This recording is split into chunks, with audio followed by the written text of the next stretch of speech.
Hey everyone, and welcome to Fright Bites, your weekly source for horror reviews. This week we're going to be talking about Silent Hill Revelation. It sucks. But before I tell you why, I'd like to take a second to tell you about the first film.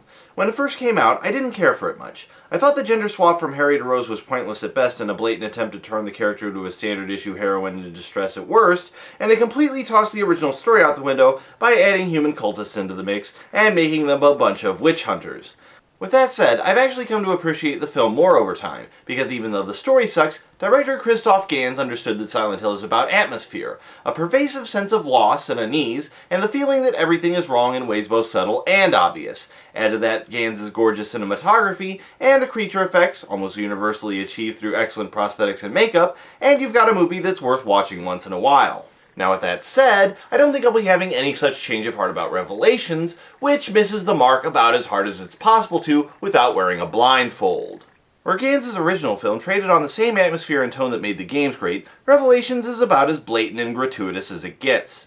Stephen King once wrote that some people think that horror and comedy are easy. In one you throw a cream pie at someone's face, and in the other you throw a bucket of blood.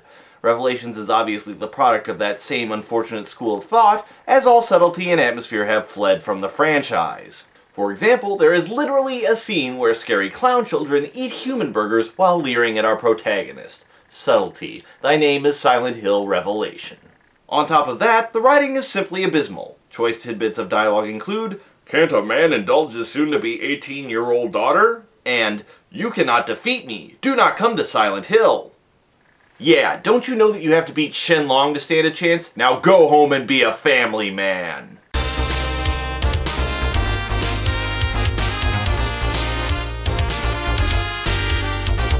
Despite the crappiness of the dialogue, direction, and scares, there are one or two positives to the movie, namely that the 3D is pretty damn good in spots, Falling Ash never looked this good, and the musical score was lifted from Akira Yamaoka's original game tracks. Even though there are a very few bright spots in the turd pile that is Silent Hill Revelation, the end product is still wretched. In the end, it feels like a direct-to-video horror movie that borrowed the Silent Hill iconography in a vain attempt to make itself scary. Now, I could go on forever about what is wrong with this movie, but bottom line is, it's terrible, don't see it. Anyway, that's all we have time for this week. I'll see you next time on Fright Bites.